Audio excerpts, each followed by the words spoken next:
같이 읽겠습니다. 마지막으로 말하노니 너희가 다 마음을 같이하여 체휼하며 형제를 사랑하며 불쌍히 여기며 겸손하며 악을 악으로 욕을 욕으로 갚지 말고 도리어 복을 빌라. 이를 위하여 너희가 부르심을 입었으니 이는 복을 유업으로 받게 하려 하심이라. 그러므로 생명을 사랑하고 좋은 날 보기를 원하는 자는 혀를 금하여 악한 말을 그치며 그 입술로 기유를 말하지 말고 악에서 떠나 선을 행하고 화평을 구하여 이를 쫓으라. 주의 눈은 의인을 향하시고 그의 귀는 저희 간구에 기울이시되 주의 낯은 악행하는 자들을 향하시니라. 여기 보면 향하시니라 그랬는데 여기 한국말 번역이 거꾸로 됐어요. 여기에는 향하지 아니하리라 이렇게 되어 있는데 원문은. 근데 한국말 번역은 향하시리라 그랬어요. 제가 선교지를 갈 때마다 항상 느끼는 게 하나 있는데요. 우리가 사역을 하는 그 선교지들을 특별히 갈 때마다 느끼는 것이 거기 우리 이제 형제 자매들, 특히 거기에 이제 사역자들, 예컨대 우리 미얀마만 해도 사역자들이 한 10명 가까이 거기 있는데요. 이분들이 열심히 나름대로 하지만 다들 보면은 관계성의 어려움들이 있어요. 서로 불편하고 서로가 어디에 불편한 것들이 있어요. 선교지 중국도 마찬가지예요. 중국도 우리가 선교사들이 한 10명 정도의 가정이 있는데 가보면 그러니까 가는 데마다 그래요. 백인들 사회도 똑같아요. 이제 주변에 이제 많은 우리 주 안에서 형제 자매들을 이제 이렇게 만나면서 같이 얘기하다 보면 옛날에 신앙생활 잘 하던 분들도 교회 잘 안 나옵니다 그래요. 근데 이런 얘기하다 저런 얘기하다 보면 왜 안 나옵니까 하면 교회에 가면은 골치 아픕니다 이거예요. 네? 은혜 받으러 갔는데 알고 보면은 그 안에 깊이 들어가 보세요. 골치 아파요. 서로 싸움하고 그 목사, 부목사, 전도사, 장로들 서로 싸움하고 그 안에 악이 다툼입니다. 그런다고요. 이런 것이 꼭 우리말이 아니에요. 각 세계 교회에 다 있어요. 그것이 교회마다 당면한 가장 힘든 문제예요. 이것이 지금 오늘날 20세기의 교회만 있는 것이 아니에요. 1세기 교회에도 그것이 있었어요. 1세기 교회 때. 그래서 사도 바울이나 베드로의 또는 바나바의 모든 요한의 편지들을 보면은 교회를 향한 편지들이 다 이 문제를 다루고 있어요. 이 문제를요. 너희들은 하나님의 은혜로 복음을 받아 영원한 생명을 가졌는데 법적으로는 하나님의 자녀지만 윤리적으로 볼 때 아직도 하나님의 자녀의 그러한 모습이 없다는 거예요. 거기에 대해서 계속 말해주고 있어요. 우리는 정말 하늘나라에 가서 영원히 같이 살 동료들인데 그것도 영원히 같이 살 동료들인데 얼굴에 보면은 수심이 있고 불편한 릴레이션십 관계가 있고 교회가 할 수 없이 오는 곳이지 내가 어쩌다가 교회에 지금 와서 이 교회 다니는데 저 교회 다니는데 나갈 수도 없고 들어올 수도 없고 할 수 없이 다니는 이러한 상황 속에서 우리가 주님을 섬기고 있어요. 어떤 분들은 들어와서 또 나갈 준비하고 어느 교회 또 가보는 게 또 나갈 준비해야 되고 이게 그냥 가면은 또 똑같고 더 심하기도 하고 덜 심하기도 하고 이 딜레마 속에서 우리가 신앙생활들을 하고 있어요.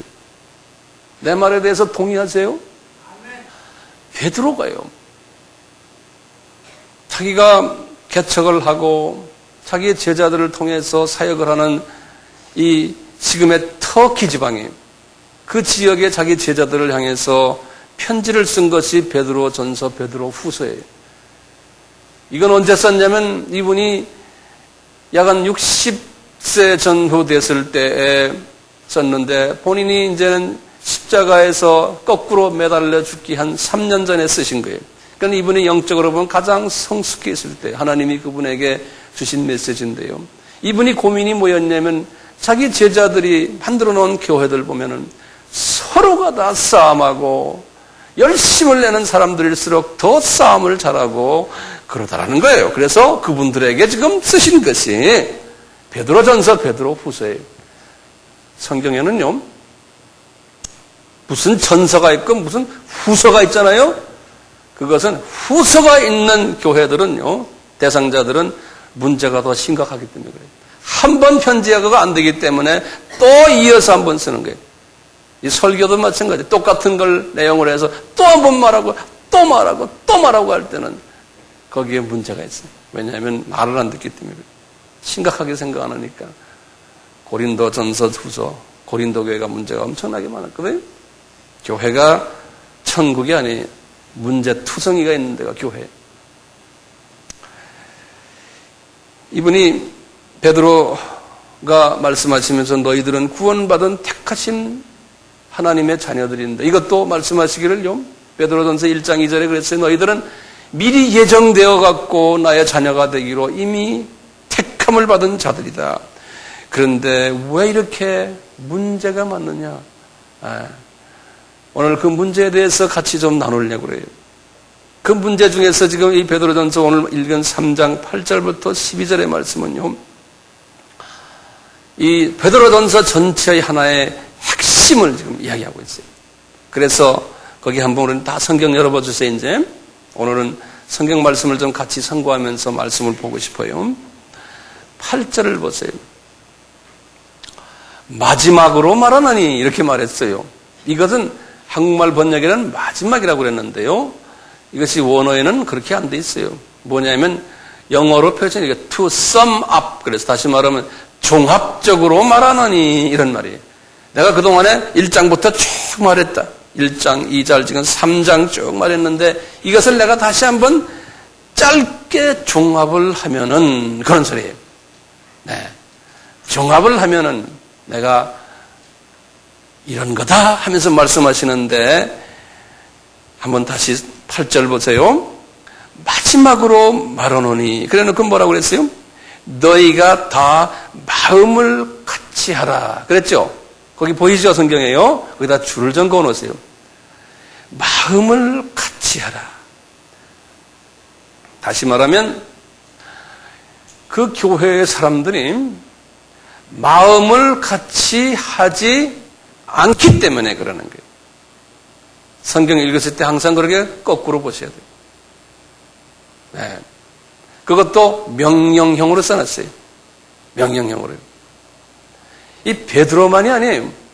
사도 바울의 편지를 딱 보시면은 사도 바울의 편지는 항상 이 문제를 제일 먼저 다뤄요.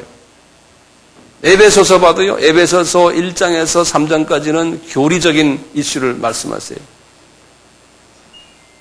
그리고 4장부터 그러므로 그래 놓고는 그때부터 제일 먼저 이렇게 살아라 이제 가르쳐 주는데 제일 먼저 말하는 것이 하나 되어라. 이걸 제일 먼저 말해요. 왜냐하면 에베소 교회도 항상 하나가 되질 않았어요. 교인들이. 로마 교회도 마찬가지예요. 로마서도 쭉 나가다가 1장에서 8장 또 9장에서 11장까지 모든 교리적인 측면을 이야기하고는 12장 1절에 이제 소위 실제로 어떻게 살아야 되는데, 그러므로 하면서 너희들은 하나 되어라 또 이야기하는. 제일 먼저. 그러니까 이 하나 되는 일에 하나님이 제일 관심이 있는 거예요. 하나 되는 일에. 그런데 여기 보면요, 지금 마지막으로 말하는 너희가 다 같이 하나 되라 할 때요, 이 하나 되라는 말의 의미가 어떤 의미가 되었냐면요, 모든 게 다 같은데 다르니까 다 똑같이 만들어라 그런 말이 아니에요. 여기 보면 원어를 보면 어떻게 되어 있냐면 be harmonious 그랬어요. harmonious란 말은 하모니를 가져라 이런 말이에요. 한국말로 하면 조화를 이루어라 이런 말이에요. 이 말 대단히 중요한 말이에요. 조화를 이룬다는 말은 뭐냐면요, 서로가 다 다르다는 거예요. 예. 하나님이 다 다르게 만들어놨다는 게 사람을.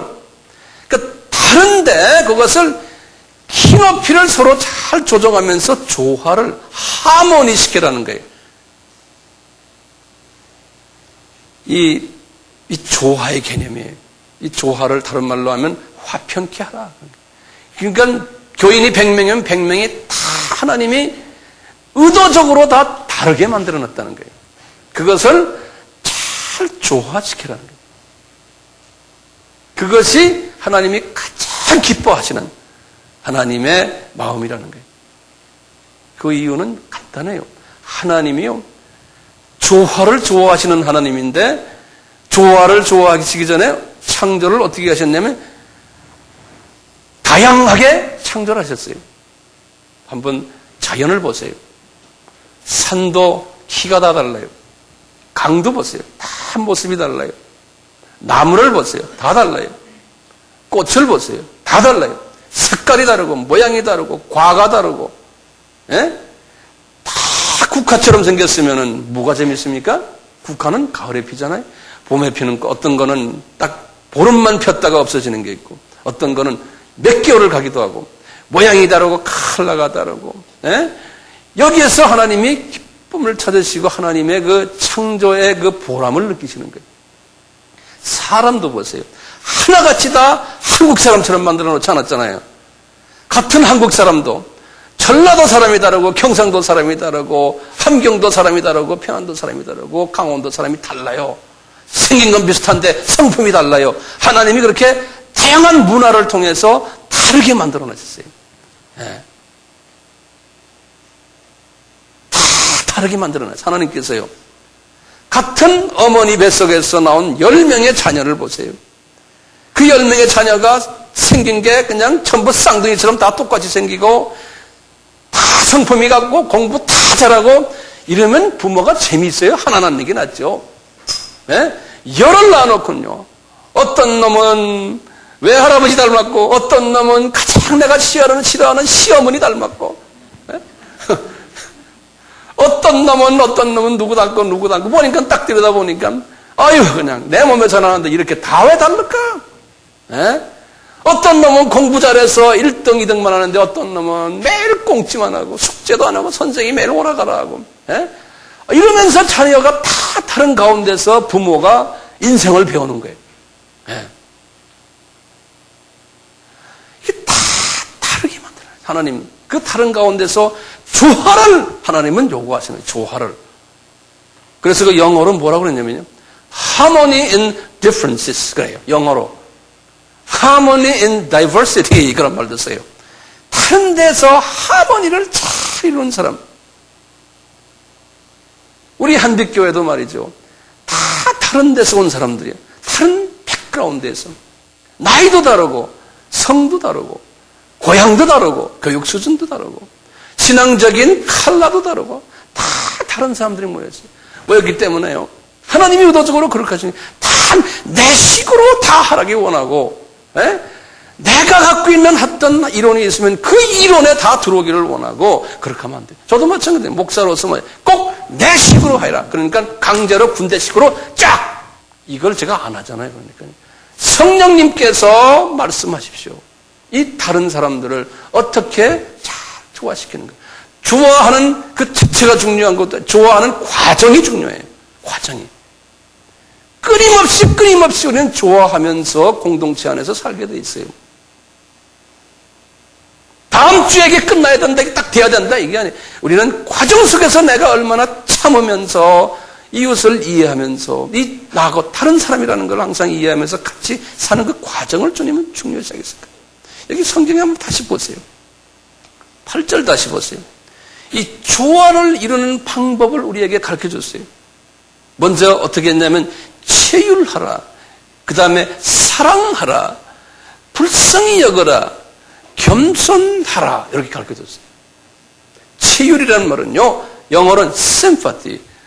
저분에 대한 동정심을 가지는 거예요. 그 다음에 아가페 사랑해. 무조건 사랑해주는 거예요. 조건 없이 이해해주고, 저분은 나하고 다르구나. 저분은 지금 어떤 지금 어려움이 있기에 저렇게 반응하는구나. 내가 이해해주고. 에? 나도 옛날에 그런 어려움이 있을 때 나도 그렇게 반응했구나. 나를 이렇게 들여다보고 항상 상대방을 생각해 주는 거예요. 상대방을 항상요. 그게 성숙한 사람이고 그게 성령이 충만한 사람이에요. 기독교는요, 여싸 할렐루야 아멘 이렇게 나가는 기독교가 아니에요. 기독교는 관계성을 잘 맺는 거예요. 항상 이웃을 불쌍히 여기고, 여기 보면 나왔잖아요. 이 불쌍히 여긴다는 건 그냥 저 사람 불쌍하다 그런 표시가 아니에요. 여기 원어는 어떻게 되냐면 kind hearted 그랬어요. kind hearted. 이 heart인데 친절한 heart. 이 친절이라는 것은요, 항상 이웃을 생각하는 것이 친절이에요. 내 중심이 되면 친절이 안 나가요. 항상 내가 이렇게 하면 저분이 좋아하겠구나. 이렇게 하면 저분이 힘받겠구나. 부부간에도 그래요. 자녀들 간 똑같아요. 항상 그 마음을, 이웃을 배려하는 생각으로서 우리가 사는 것이 친절이에요. 내 중심으로 살면은요, 그 사람은 크리스천이 아니에요. 네. 항상 주님의 사랑 안에서 이웃을 배려하는. 왜요? 우리 예수님이 나만 사랑하는 게 아니에요. 나보다 믿음이 없고 나보다 좀 성질이 좀 더러운 사람이라도 그분은 나만큼 사랑하시기 때문에 주님이 사랑하는 사람을 내가 건드리면 안 돼요. 그러면 주님이 나에게 섭섭해하세요. 제 말 이렇게 알아들으세요? 예? 다 사람들을 존경하고요. 저분 주님 사랑하다. 그래서 주님이 저분을 향해서 피를 흘리셨잖아. 그러니까 우리가 주님 사랑하는 사람을 내가 함부로 건드리면 안 되겠구나. 내 식으로 항상 그런 마음을 가지는 분이 이 kind hearted한 사람이에요. 주님은 그것을 요구해요. 이런 속에서요, 겸손이 없고 kind heart가 없고 내 주관이 강하고 체휼하지 못하고 하는 사람은 이 조화를 깨버려요. 조화를 깨니까 그 속에 마귀가 들어가가지고요. 그냥 조화를 들이게. 왜? 마귀 이름이 뭡니까? 디아볼로스. 이 파괴자. 마귀 이름 자체가요. 왜냐하면 마귀는 하나님의 그 창조 질서를 깨려고 하는 놈이 마귀예요. 이 관계성의 창조 질서. 지금 여기에서는 이 조화를 이루게 하는 것이 조화 속에서 하나님이 잘 이루어나갈 때 주님이 기뻐하시는데 그 조화를 깨려고 하는 놈이 마귀예요. 우리가 오케스트라를 한번 보세요. 컨트라베이스부터 시작해서 바이올린까지 현악기만 해도 여러 음색이 다른 것이 있어요. 트럼펫, 트럼본, 그 다음에 큰 부기에 있고요. 그냥 현악기, 타악기, 관현악기 쫙 다 있잖아요. 지휘할 때 이 트럼펫 소리가 크다고 그냥 처음부터 끝까지 한 시간 동안 빼빼빼빼빼빼빼 해요. 그렇게 하면 안 되잖아요. 지휘자가 트럼펫아 너는 1시간 연주 동안에 나는 딱 1분만 빼빼빼 해라. 그러면 하루 종일 서 있다가 1시간 더 마지막에 땅 하면 빠바바바 하고 싹 하면 딱 스탑. 그래야 지가 유명한 아름다운 베토벤 넘버 5가 나오는 거예요. 지가 소리가 크다고 지 혼자서 막 하면은 이게 아름다운 베토벤 넘버 5가 안 나와요. 죽을 때는 죽고 살 때는 살고 지휘자가 시키는 대로 착착착 할 때 하모니가 돼가지고 뷰티풀한 음악이 나오는 거예요. 이 하모니 이거 우리가 창조 질서를 봐도 알고요. 모든 이 사회 구조를 봐도 알아요. 이거를 잘하는 사람이 여기서 보면 좀 있으면 나와요. 복을 유업으로 받는 사람이라는 거예요. 복을 유업으로 받는 사람. 이 복을 유업으로 받는다는 말이 무슨 말인지 아세요? 뭐 돈 잘 벌고 건강하고 자녀 축복받고 이것을 복으로 생각하는 그거는 제일 하치 복이에요. 하치. 왜냐하면 그거 갖고 있어야 80년, 90년이면 끝나요.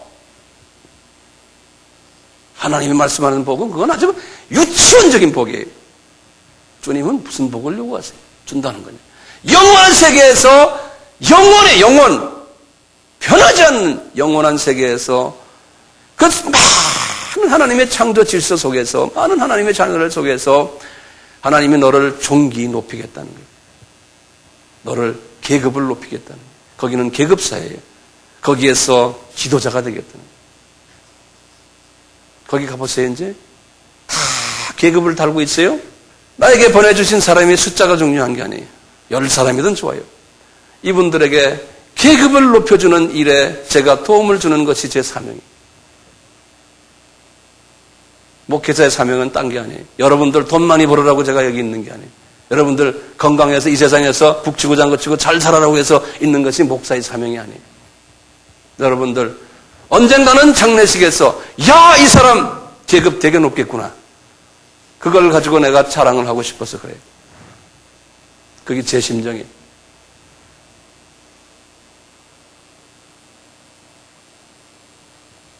이 계급이 높아지려면 관계성을 잘 하는 거예요. 하모니를 잘 하시는 거예요. 하모니를. 이 하모니를 잘하는 사람, 이 사람은 거기에 이렇게 보면은 베드로가 주님께서 말씀하실 때 딱 들으면서 성령님이 베드로에게 그러는 거예요. 시편 37편 27절의 말씀을 봐라 그러시는 거예요. 이분이 그걸 딱 보면 그것을 그대로 인용하시는 거예요. 뭐냐? 거기 보세요. 10절 말씀 보세요. 이렇게 복 있는 사람은 복을 유업으로 받는 사람은 생명을 사랑하고 좋은 날을 보기를 원하는 자다. 생명은 예수님을 말해요. 예수님은 I am the life 그랬어요. 예수님을 사랑하고 그분의 가르치심에 순종하며 좋은 날을 보기를 원하는 자다는. 좋은 날이 뭔지 아세요? 하늘나라에 올라가서 이제 상급을 주고 그때 가서 이제 모든 세상에서 있었던 일을 정리하고 이제 하나님이 상급을 주는 날이 좋은 날이에요. 그 좋은 날을 바라보며 이 삶을 사는 사람이에요. 저는 그것만 바라보고 있어요. 이 세상에 지금 눈을 내 눈의 수준으로 뜨면은 골치 아픈 일이 너무나 많아요. 걱정거리가 많고 해결해야 될 문제들이 너무나 많아요. 그것만 따라가다 보면은 아무것도 못해요. 그래서 눈을 한 35도, 40도 각도로 올리면 그 좋은 날의 그 모습이 보여요. 그러니까 그 모습을 보면서 그 좋은 날을 바라보면서 주여, 제가 하모니 시키는 일에 제가 최선을 다하겠습니다. 주님의 백성들이 계급 올라가는 일에 제가 최선을 다하겠습니다. 라고 하면서 그 좋은 날을 바라보면서 여러분들과 같이 신앙생활하는 거예요.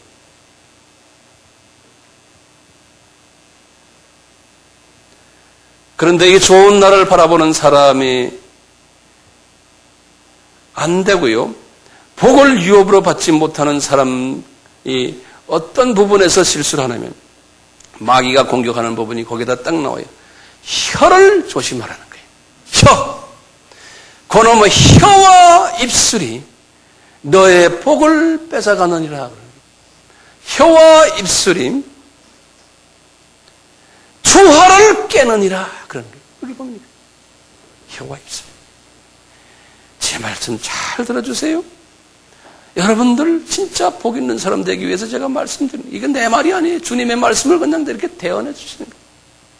제가 여러분들에게 무슨 농담을 합니까? 내가 뭐 스토리를 가지고 뭐 말을 지어서 합니까? 말씀 속에 있는 걸 그대로 제가 해석해 드리는 거예요. 10절에요. 생명을 사랑하고 좋은 날 보기를 원하는 자는 혀를 금하여 악한 말을 그치며 그 입술로 기울을 말하지 마. 악한 말이라는 게 딴 게 아니에요. 조화를 깨는 말들은 다 악한 말들이에요. 화평을 깨는 말들은 다 악한 말. 왜냐하면 마귀의 말이기 때문에 그런 거예요. 마귀의 말. 그러니까 우리가 이 원칙을 안다면요. 아, 저 사람이 지금 화평을 깨는구나. 그러면 지금 성령님이 말하는 게 아니에요. 마귀가 저 사람을 통해서 말하는 거예요. 말을 들었을 때 마음에 평강이 있어야 돼요. 누구의 말을 들었을 때. 우리 주로는 부정적인 말하는 것은 그것은 성령님이 말이 아니에요.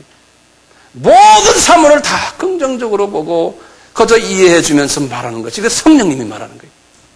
아세요?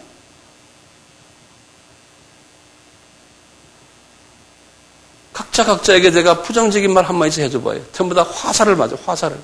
며칠 동안 잠을 못 자요. 절대로 부정적인 말. 부정적인 말할 자격이 없는 사람들이 부정적인 말을 하는 거예요. 우리가 복을 받으려면 화평을 우리가 하는 자가 되어야 되는데 분명히 여기에 보면요. 11절에 보면 화평을 어떻게 해야 되는가 거기 써 있어요. 화평을 구하여 이를 쫓으라. 이게 지금 하나님께서는 어떤 일을 가지고 얘기할 때 강할 때는 동사를 두 개를 집어넣어요. 두 동사. 여기 보면 간단한 문장인데 화평을 구하고 그 다음에 화평을 쫓으라 그랬어요.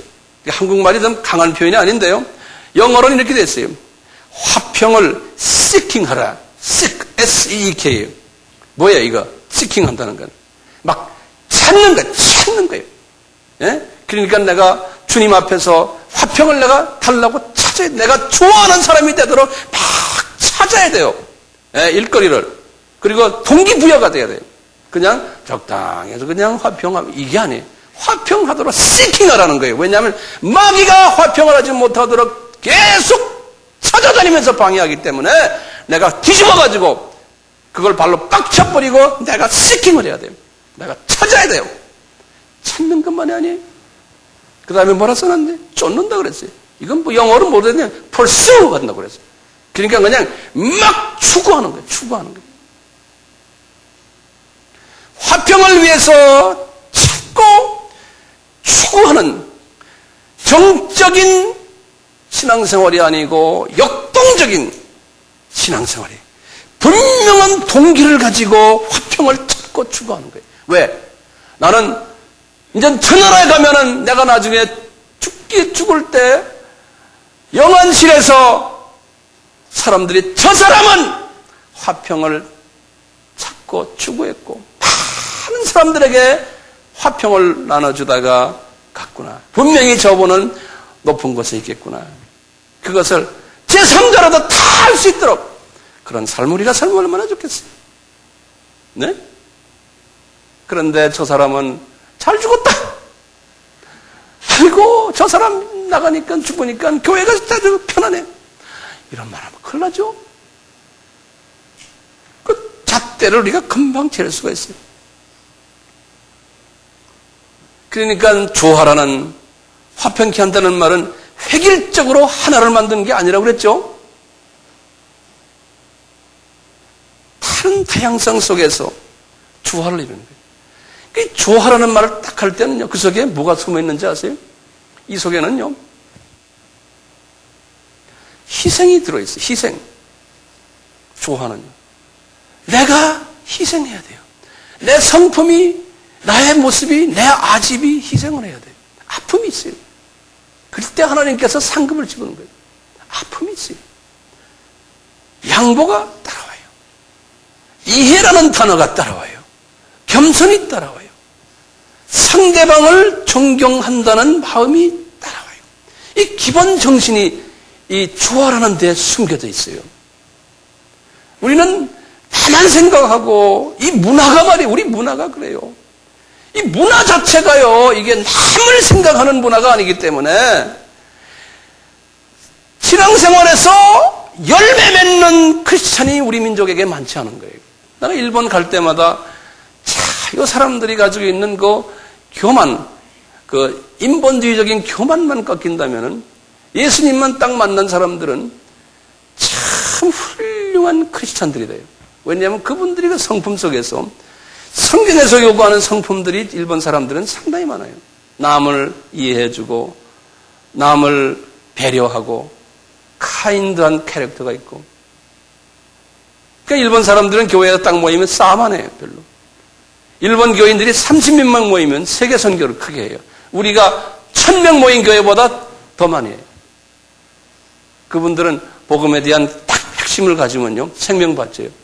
30명만 모이면요, 웬만한 일 다 해요. 전부 11조 내고, 전부 헌신하고, 싸움만 하고. 우리가 다른 사람을 생각할 때, 아, 저분이 실수하는구나. 저분 참 그렇구나 할 때, 우리가 그분을 정죄하는 것이 아니고, 딱 보면서 저는 그래요. 주님, 저분이 좀 톡 튀어나오고, 저분에 좀 저런 부분이 있는데, 내가 과거에 저런 모습이었어요. 그래서 나를 비춰주는군요. 거울이 되는 거예요. 그래서 그분을 볼 때 주님 감사합니다. 내가 깨닫지 못하니까 저분을 통해서 나에게 보여주는 거, 거울로 보여주는군요. 무료 거울이에요. 무료. 예? 무료 비디오예요. 그래서 주님 감사합니다. 그래서 저 사람 나를 하나님이 가르쳐 주려고 저 사람이 저런 약점을 보이는구나. 주님 저 사람, 내가 그 사람을 위해서 기도해 주는, 주님, 저 사람 저런 실수 이제 내가 봤으니까 이제는 안 하게 해주세요. 저 사람, 주님, 좀 새롭게 만들어 주세요. 기도해 주고 불쌍한 마음을 가지고 그분을 위해서 이렇게 감싸주는 마음이 들어오는 거예요. 그래야 이게 조화가 되잖아요. 주변에 내 마음에 안 드는 사람을 보고는 내 모습이 저런 모습, 이렇게 한번 각도를 약간 바꿔서 보세요. 그러면 저 모습이 나에게도 있고 내 주변에 우리 가족들에게도 다 있구나. 주님, 그러면서 그분이 어떤 실수를 해도 저분이 마음 아프겠구나. 실수하면 자기가 알아요. 집에 가서 곰곰이 생각해보면 알아요. 아파하는 그 모습을 내가 생각하면 그 마음속에 내가 들어가주네. 저 사람이 지금 오늘 잠 좀 설치겠구나. 주님, 그 마음 위로해 주시고 이 경험을 통해서 저분이 좀 새롭게 좀 발전되고 이 조화에 큰 도움이 되는 그릇이 되게 해주세요. 같이 기도해 주고 이 다양성을 인정하는 거예요. 이 마귀의 전략은 제가 아까 말했죠. 이 다양성을 깨가지고요. 어쩌자는 거예요? 왜 깨려고 그래요? 주님이 우리에게 주신 지상명령이 있어요. 이 교회의 사명은 나가서 이방민족에게 복음을 안 들은 사람들에게 복음을 전하고 거기에 지도자들을 계속해서 도와주고 물질로 기도로 신학적으로 성서적으로 도와줘서 자라나게 해서 그분들 나가면 또 전진해서 계속 나가게 하는 이 일이 교회의 사명 안에 우리 교회의 사명이 우리는 이미 하나님께서 그러한 어떤 선교지를 주셨어요. 우리가 선교지를 우리가 지배하는 곳이 우리가 섬기는 사람들이 그분들을 저희들이 물질로 몸으로 정성으로 기도로 지금 하고 있잖아요. 문제는 우리가 복을 받아야 되는데 복을 받는 일에 가장 장애 요인이 혀라고 그랬어요. 혀요. 그런데요, 이 혀는요, 야고보가 말씀하시기를 뭐라 그러냐면 길들이기 힘들다 그랬어요. 혀는. 사람을 봐라. 야고보의 그 제자들도 똑같은 문제 있는데 뭐라 그러냐면 너희들 앞에서는 거룩하지만 한 입에서 찬송도 나오고 저주도 나온다. 그러는 거예요. 한 입에서 탄물도 나오고 쓴물도 나온다. 그랬어요. 그러면서 얘들아, 무화과 나무 속에서 감람 열매를 맺을 수 있느냐? 그렇지 못하다. 무화과 나무, 포도나무에서 무화과 열매가 나오느냐? 포도나무에서 아니라는 거예요. 이와 같이 한 입에서 둘이 나올 수가 없다는 거예요. 그런데 그렇게 나온다는 거예요.